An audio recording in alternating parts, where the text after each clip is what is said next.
என்ன கலாய்க்கிறீங்களா? சேக்பா கிரவுண்ட்லயே நம்பர் 1 பிரியாணி தெரியுமா? தோனியே வந்து சின்ன எக்ஸ்ட்ராவா ஒரு பீஸ் போட்டு அனுப்புன்னு கேட்பாரு தெரியுமா? அப்படியா? ஆமா.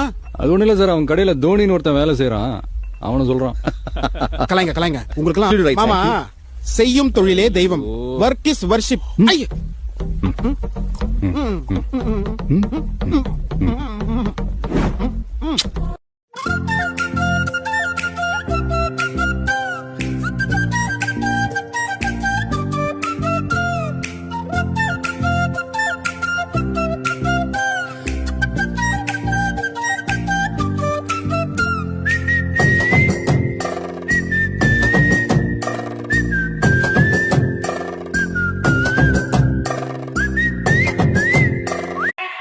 Posso bem sou, na festa do fim de semana.